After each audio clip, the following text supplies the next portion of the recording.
Hey, what's up, everybody? I'm DJ Sixsmith. Welcome to Sit Down. One of my personal favorites, Kel Mitchell, Deliciousness, coming to MTV. What's up, man? How are you? What's up, bro? I'm good. I'm really looking forward to this one. So, people know Ridiculousness. They've watched that for a long time. For the foodies of the world, what can people expect with you and Tiffany and the rest of the crew? Oh man, it's so much fun. It's relatable. You know how we all mess up recipes. We try to make it right, but we end up messing it up. Like even with me, like I ended up messing up the barbecue because as I was grilling, I was texting. Don't grill and text, bro. Don't do it. I was texting. I looked back and was like, oh, I'm burning the food. So it's moments like that that we can all laugh with together. And then also just an amazing and fun cast. I mean, big huge fan of everyone on the set. And then also too, Saved by the Bell, like I was a huge fan as a kid. I watched it every Saturday morning, so that's cool to be working with Tiffany too as well. So, what's your go-to when you're grilling? Obviously, when you're not texting and you're focused on the food, what do you like to cook up? Oh man, free range turkey. I like doing that. You got to do some ribs as well, and I like to smoke too. I like to smoke, so I have my like pit boss grill out there, if you know what that is. Yep. So yeah, man. And so It's a whole art, which is crazy. Like, you can really get into it, get serious about it. yeah, bro, you got to get into it because like I was grilling without pellets, and now I do the wood pellets and all that. Oh man, it's awesome. And you're one of those guys too that can taste the difference between like what you're actually using and how long you're doing it. Whereas for me, I'm just like, this is good meat, I'm gonna eat it. But no, I totally understand that game. Yeah, man. Yeah. It's fun. I love grilling. Yeah, it all started with my dad. He loves to grill, and so I dig it. Well, that's how it goes, right? It's a parent, it's a grandparent, it's an uncle or an aunt. I mean, like people had to do it for Thanksgiving this year, and same thing with the holidays. They have to cook for the Yeah. first time. So I think it's also good to laugh a little bit too in the process. So what do you think this show will do for people? Especially like, listen, man, it's been a rough year. It sucked a lot, but what can this Hmm. show do for people when they check it out?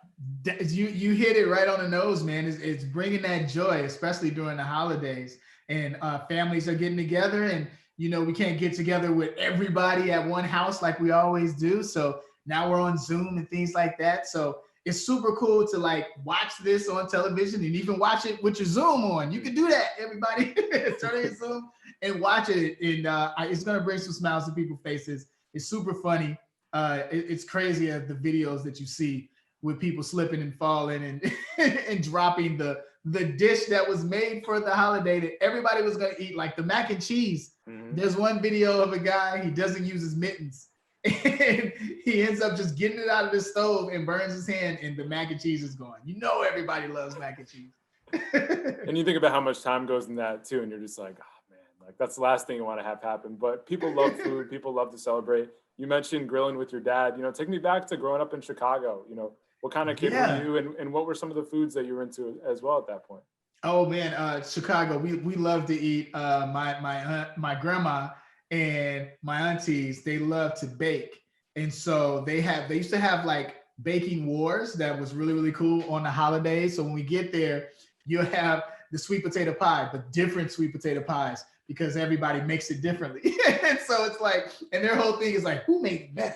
Who made it better? And for the kids, we just loved it because we got to eat all these different ones and taste test it and get to taste it and say, oh, that maybe grandmama's, that was good, grandma's was good. So that was always fun. Like food has always been part of our time of fellowshipping together. And it's just a great time. And it's going to be a great holiday to remember those moments, And also too with Zoom, something that we've been doing that was fun. We've been doing like talent shows at home.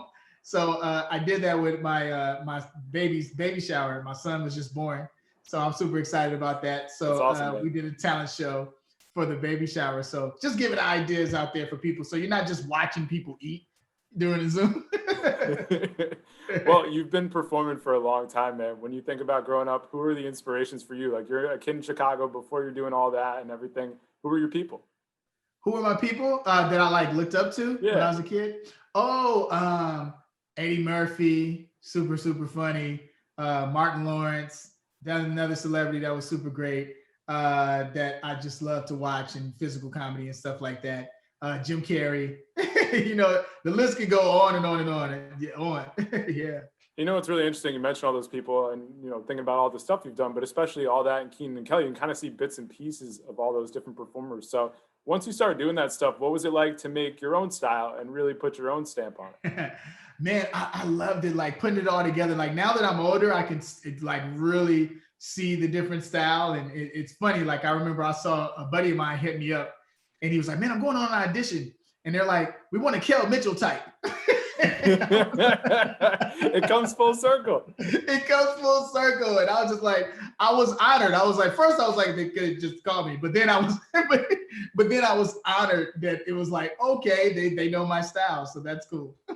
I mean, you mentioned the fact that we have this perspective now on just how great things were. Like, even for all that, with all the diverse backgrounds of everybody, for you and for Keenan to be two black men on TV doing comedy, like, it must feel even better now just thinking about all the cool stuff, especially here in 2020, right?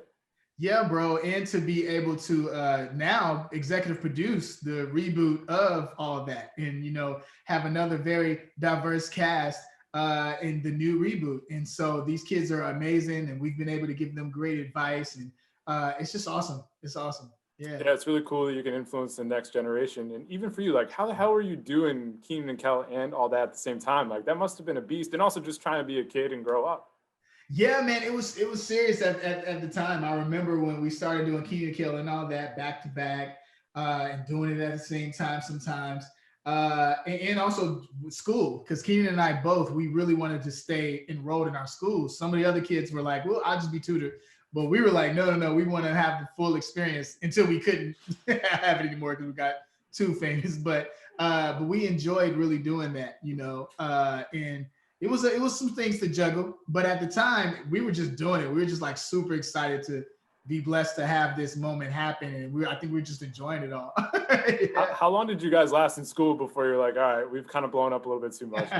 What was cool about us is that we got on all that when we were in high school. Mm-hmm. So like when it really started taking off was like right around like our junior year of high school when it's like got super big. So we were okay. We were kind of on the radar. We ended up graduating where it wasn't too crazy. But some places that we went, you know, we would get chased like, you know, Justin Bieber, like how he does now.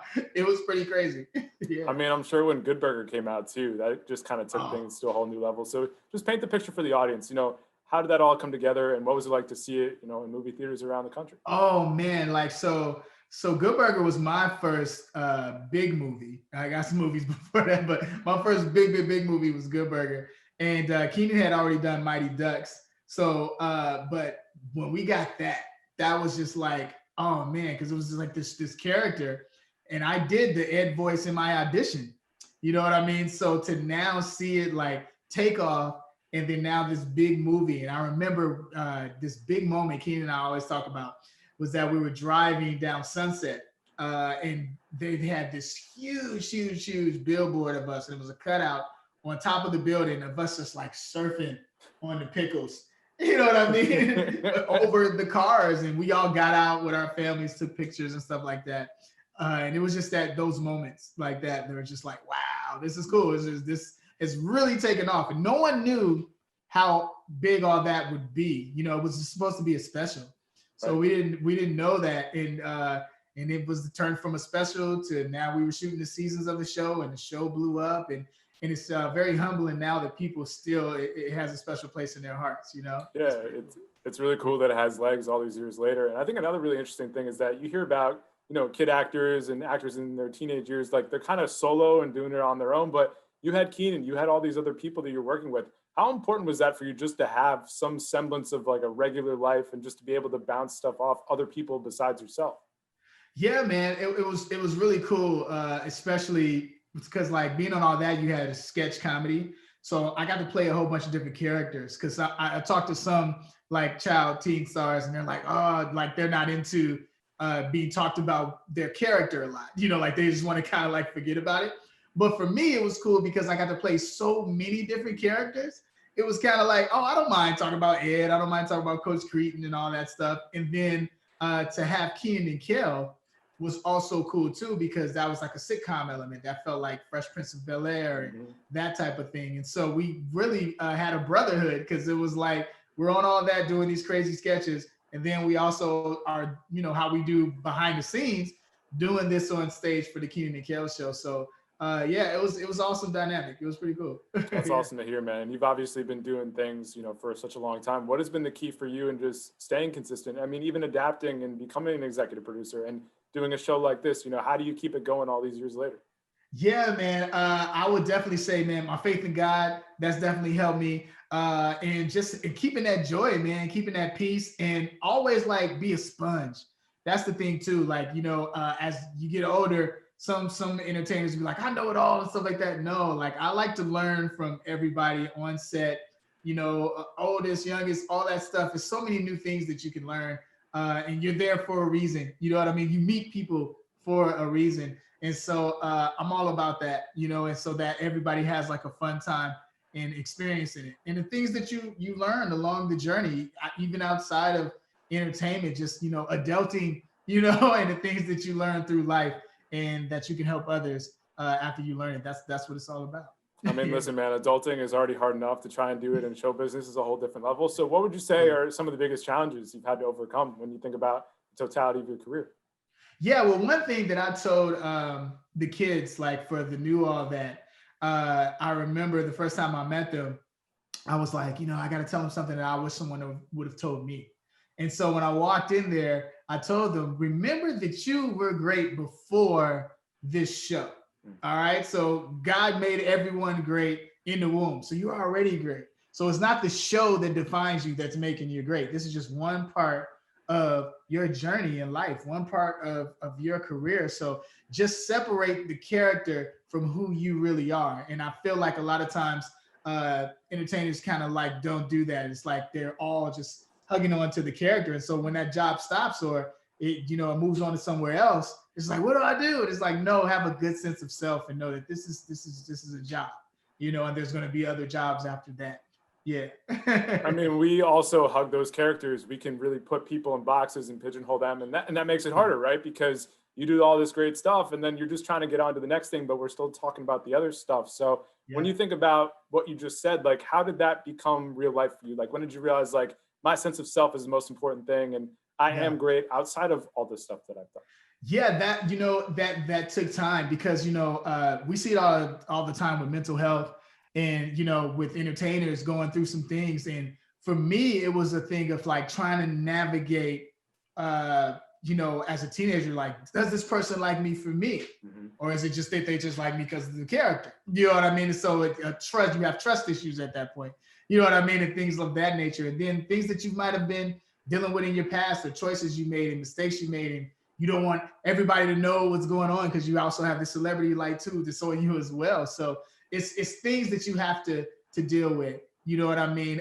Within yourself and find that peace. You know what I mean? That peace, so you're not just like flipping out. You know what I mean? Because you don't want to share everything with everyone, but it is good to have that family, close to you, some good friends that you can really share with. And if you need it, go get some help. Get some, you know what I mean? If you need to get some help, go to church, get some therapy, do all those things, do some yoga, exercise. You know what I mean? Mental health is very important. Take care of yourself. Well, it's really great we could talk about it all, and it seems like you have that peace, man. I'm really happy for everything you got going. Thanks for joining us, and best luck with everything going forward, all right? Thank you. You too, man, and happy holidays. Have a good one.